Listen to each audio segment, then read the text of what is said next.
Okay, everybody, welcome back. Okay, so I hope you had fun on day 1. We are on day 2 now. So, my fancy little ring light here. Don't know if I like it better than not having it or not yet. We'll see. But I do these videos usually when I'm like doing like my spiritual practices. And it's when I feel closest to, like closest to my highest self, closest to God, closest to everything. So that's when I like to do them. So it's usually pretty dark in here, so I got the string light so that I'm not sitting in the dark, but that's not why you guys are watching this, is it? Sorry for that spiel. So yeah, yesterday we got clear about what Thanksgiving kind of means to us, some of the baggage that is maybe surrounding it. And I know I said yesterday, I believe I said yesterday that I was going to upload a meditation later on that day. So I did some thinking about that, okay? Because it's hard to do visualization appropriately without the release of the old, okay? So you really need to do your processing and like your releasing work first, before you can call in new things. However, especially if you're not used to doing some releasing work, just like with anything else, whenever you remove something and you don't fill anything back in, then that can give you a very empty feeling, and I don't want that either. So I've been there. I've done that, been on my journey for a little while now, and that's no fun. So I want to save you guys from that. So yesterday we looked at maybe some of our like limiting beliefs, or maybe some of the baggage that we're carrying right from the past. Today is kind of more of a lighthearted one, because we are getting ready to get into some heavy stuff over the next couple of days. So instead of doing a meditation to release yet, what we're going to do is I want you to kind of keep your eye on the prize, right? Keep your eye on the positive thing that we want to work on. So today, we're not doing like heavy duty affirmations or visualization today. When we do our visualization, it will dig deeper into what you write today, but don't feel like, like you need to do it a certain way or something. We'll get to that. Okay. So for today, I just want you to write down what your ideal Thanksgiving looks like. Okay. I mean, that looks different to everybody. There might be some people here that are single and, eat, I don't know, a box of macaroni for dinner on Thanksgiving, and that's their reality, and they hate it, and their ideal Thanksgiving would be nothing but chaos and like commotion and a billion people in the house and everything wild. Maybe that's their ideal. Okay, and for some of us, maybe that chaos and commotion, like maybe that's what we wrote about yesterday, because we don't want it, because it's a lot. So I guess what I'm trying to say here is there is no right or wrong answer. If your perfect Thanksgiving is, I don't know, sitting at home with your family and eting popcorn and watching a special Disney movie, and that's your perfect Thanksgiving, I mean, that's whatever, right? Like, to each their own. So get clear on, if you could just, somebody gave you like, the magic wand and just said, any little detail of this, okay, you can have, what would you want?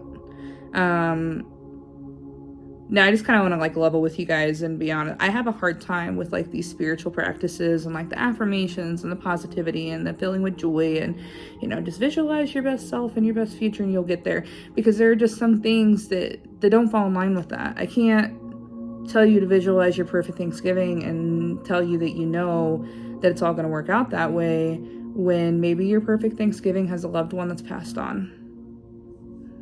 I can't tell you that you can visualize your way into your perfect Thanksgiving, because there's just some like unavoidable parts of life that we can't help. Okay. And I think that's probably going to be the biggest one, is that there are people that have moved on, either into like a different relationship or, have moved on from Earth.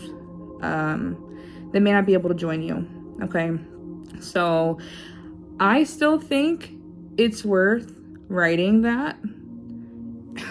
Gosh, I'm so excited about our visualizations. Okay, you guys. So These 2 documents, yesterday and today, we're going to be pulling from these for the work that we're doing next week, okay? So I do think it would, if you guys notice me like looking all around, it's because where I am on my phone is like the opposite of like where the camera is. So I keep like wanting to look at myself because I'm a human being and like I can like see my humanness and I want to watch. But I also want to like make eye contact too through the phone so you guys know I'm here. And you can like understand what I'm trying to tell you. Yeah, so anyway, there's still value in writing those quote unquote impossible things into your perfect Thanksgiving, okay? Maybe your perfect Thanksgiving, your grandmother would be there and she can't be because she's not here with us anymore, okay? Or this and this and that. And the reason why is because although we can't visualize our, I don't say we can't. It's very, very difficult to visualize an exact picture of something, okay? And that's something we're going to get into next week. But what we're going to do is we're going to focus on the feelings. So just for a quick example, and like I said, I'm not going to get too much into this because I am excited about it and I want to kind of keep that excitement and energy in until we can actually work on it. But you know, a lot of times when we notice what we want, it's not a specific thing, it's often a theme, okay? So you sit down, you write down, the only thing that pops in your mind is, I just wish my grandma was here, I just wish my grandma was here, and she's not here, okay? How are you supposed to move forward from that? That's what we're going to be doing next week. We're going to be digging into why we want what we want, and if there are any other avenues to get that. So, you know, with the grandmother example, you know, your grandma can't be there, and we know that, okay? So what is it that you are truly missing? Are you, you know, was it a specific dessert that reminded you of her? Was it a specific activity that you and her used to do maybe on Thanksgiving that you don't do anymore because it doesn't feel right because she's not here? Obviously you missed the person. I'm not trying to say like you just missed something about them or like that they did something for you. And no, I'm not saying that.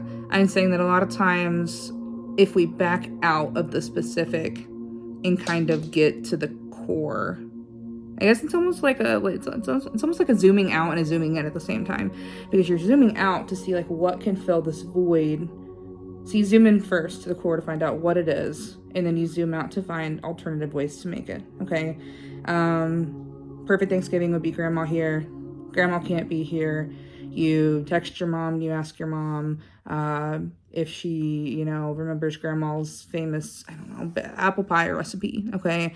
And maybe you make that apple pie, and maybe you and your grandma sing a special song, you know, and then you're in your feelings because like you don't have kids and you can't sing that special song to your kids. But, you know, maybe you have nieces and nephews that can come over, and you can make that special pie and you can sing that special song, and like in that way, I mean, your grandmother may not be present, but like her spirit is, you know, her spirit is. And that's what you love so much about her when she was with you, was her spirit. I mean, if you really get down to it, it was the love and the joy and the positive emotions and just how good you felt around her, right? So that's not my specific example. My dad's mom passed away before I was born or shortly thereafter. I never met her in a capacity that I can remember. And then my Nana passed away when I was little too, 10-ish maybe. So that's not my example. My example, I'm still working on mine. So, but I think that might be one that a lot of people can connect with. So anyways, I'm notorious for stupid long videos, and I like to fiddle with shit when I like talk because I get nervous, I guess. I don't know. Notorious for super long videos, so I am going to wrap this up. But, okay, if you didn't do it yesterday, do it now. Write it down. What Thanksgiving means to you. Hang-ups, good, bad, ugly. Okay, today we're focusing on, if you had a magic wand, you could make everything the way you wanted it, even the impossible stuff.